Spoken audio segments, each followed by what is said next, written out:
Jumpa lagi. Oke, pada kesempatan kali ini saya akan membahas tentang konektor cas. Dan ini yang saya tunjuk dengan pinset adalah konektor cas ya. Konektor cas ini pada umumnya itu memiliki 5 kaki ya. Dan ini ada yang saya tunjuk ini ada 5 kaki. Untuk konektor cas sendiri itu yang kaki yang sebelah kiri itu yang ini adalah jalur ground ya, jalur ground, dan yang paling sebelah kanan adalah jalur VBASE ya, atau jalur charging ya, jalur untuk mengecas. Dan yang di tengah-tengah ini nomor 2, nomor 3, dan nomor 4 itu jalur data, biasanya digunakan untuk melakukan flashing atau menyimpan data dari handphone ke komputer ya. Biasanya kalau misalkan dicolok ke komputer itu tidak connect, itu biasanya ada salah satu jalur data yang tidak terhubung ya. Oke, kita akan bahas lebih lanjut tentang konektor cas ya. Jadi ketika handphone tidak bisa mengecas itu sebenarnya ada beberapa sebab ya, tapi yang paling umumnya itu cek dulu konektor casnya ya, apakah konektor casnya masih berfungsi atau tidak.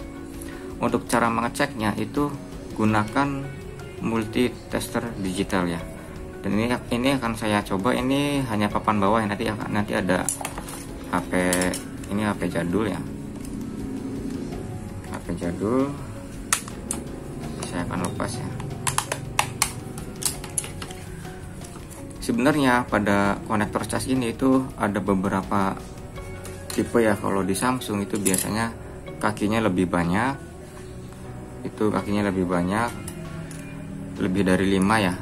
Cuman pada umumnya itu sama ya, ada jalur negatif dan jalur positif atau jalur charging ya. Biasanya itu ada di sebelah kanan ya, kanan dari papan yang saya pegang ya. Ini sebelah kanan biasanya jalur untuk charging ya. Oke, untuk pengecekan konektor cas atau HP ini masih bagus nggak untuk pengecasannya, itu cukup mudah ya. Jadi gunakan charger ya. Oke, di sini saya ada charger.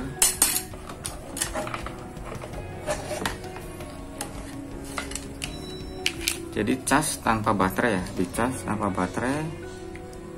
Lalu ukur tegangannya dengan multi tester digital ya. Untuk ukurannya itu di skala 20.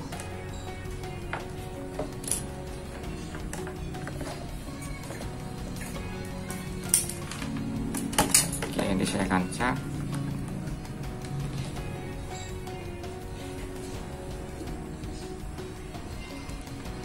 Seperti ini ya. Bisa dilihat ini ada tegangan keluar. Kalau misalkan huruf angkanya ini yang negatif, tadi ini negatif ya, ini negatif. Biasanya kalau negatif itu terbalik ya, terbalik. Oke, saya balik ya, ada keluar angka 2,54 volt ya, ada angka 2,54 volt. Jadi kemungkinan HP ini itu masih bisa dicas ya.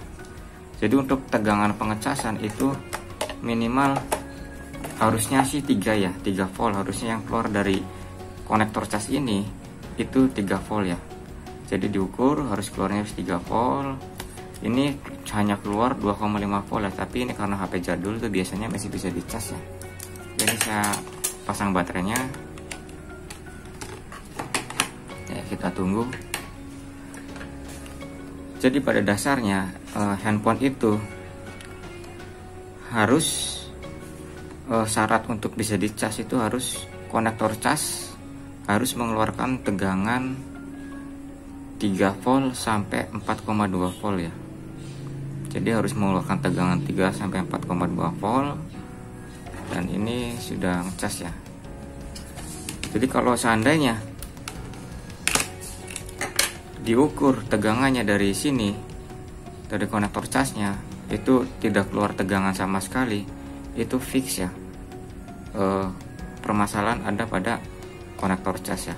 Jadi yang berhubungan dengan konektor cas, entah itu jalurnya, entah itu IC chargingnya, itu pasti bermasalah. Dan untuk konektor cas sendiri itu harganya relatif murah ya. Jika kita beli hanya konektornya saja, ini kan bisa dilepas ya. Ini bisa dilepas dengan menggunakan blower, dengan solder pun masih bisa, cuman lebih riskan ya. Lebih baik menggunakan blower atau solder uap untuk pelepasan konektor cas. Jadi untuk harganya sendiri itu, kalau yang universal ini konektor cas universal ya, ini murah ya, biasanya hanya Rp2.000 dan biasanya tukang servis itu kalau misalkan ada pergantian konektor cas itu rata-rata di angka Rp50.000 ya. Kalau untuk HP-HP yang tipe jadul ya, atau Android yang sudah lama ya, tipe lama ya. Kalau Android yang sudah tipe C itu harganya mungkin beda lagi ya. Di Android tipe C tuh saya jarang sekali mengalami pergantian di area konektor ya. Biasanya itu sering sekali kerusakan di HP-HP tipe C itu ada di IC charging ya. Dan ini secara umum saja ya, ini saya akan bahas ya alur dari pengisian ya. Jadi dari batok cesan atau kabel cesan ini dia itu mengeluarkan tegangan ya. Dari sini dia mengeluarkan tegangan kurang lebih 4,2 volt. Jadi kita bisa ngecek tegangannya dari ini, colokan saja ya, ini dari konektor cas. Jadi kita bisa ukur langsung dari konektor casnya.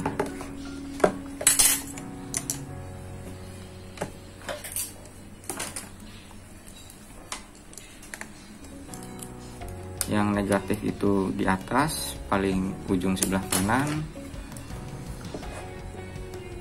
dan yang positif adalah sebelah bawah ya. Oke.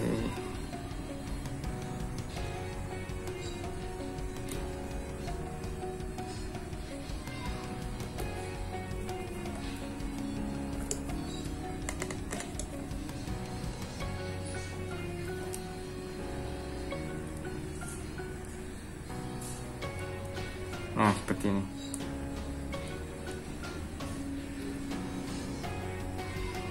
Oke ya, malah 5 volt ya. Oh ya, saya lupa. Kalau tegangan dari batok cesannya atau dari charger itu yang masuk ke konektor cas ini itu 5 volt ya. 5 volt. Oke, saya ukur lagi. 5 volt ya. Jadi dia masuk lalu keluar dari pin ya, dari pin kaki ini ya, dari pin kaki negatif dan positif. Jadi ini yang jalur charging yang sebelah yang di bawah, yang paling bawah. Jadi dia keluar dari sini itu dari batok cesan, dia masuk ke konektor cas, dari kabel yang masuk ke konektor cas, lalu keluar dari pin sebelah yang bawah ini itu 5 volt ya. Lalu dia masuk ke area-area yang berhubungan dengan charging ya, di convert, dan keluarnya itu biasanya di konektor cas di sini ya, di konektor baterai. Di konektor baterai itu sekitar 3 sampai 4,2 volt ya. Jadi untuk arus listriknya itu di convert ya, jadi dikecilkan sehingga keluarnya itu cuma maksimal 4,2 volt ya. Karena dari baterainya sendiri itu bisa dilihat di sini ukurannya itu 3,7 volt ya. Jadi handphone ini mengkonsumsi arus listrik itu sebesar 3,7 volt ya. Bagaimana kalau misalkan tegangannya lebih besar dari ini? HP pasti akan rusak ya, karena di sini rata-rata dan umumnya semua tipe handphone itu tegangannya adalah 3,7 volt. Oke ya. Dan biasanya untuk handphone jika konektor casnya sudah diganti tetap hasilnya tetap sama ya. Itu jadi begini, ketika arus listrik dari charger, dari kabel charger itu masuk ke dicolok ya, dia itu ada prosesnya. Itu prosesnya dia masuk ke konektor, lalu dia ada beberapa komponennya seperti kapasitor, terus ada dioda juga. Itu dia masuk, dan biasanya yang sering short itu di area dioda ya. Jadi diodanya dicek apakah short atau tidak.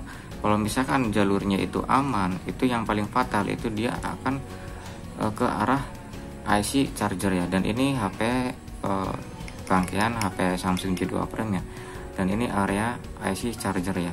Kalau misalkan dari kapasitornya sudah tidak ada yang short, ini kemungkinan besar konektor sudah diganti, jalurnya aman, lalu ternyata masih tetap sama, tidak bisa dicas. Itu biasanya area IC chargingnya harus diganti.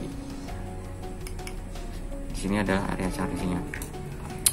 Dan oke, mungkin sekian dulu ya untuk video kali ini. Dan seperti biasa saya ucapkan banyak terima kasih yang sudah subscribe, dan jangan lupa untuk tonton video saya berikutnya. Sampai jumpa, terima kasih.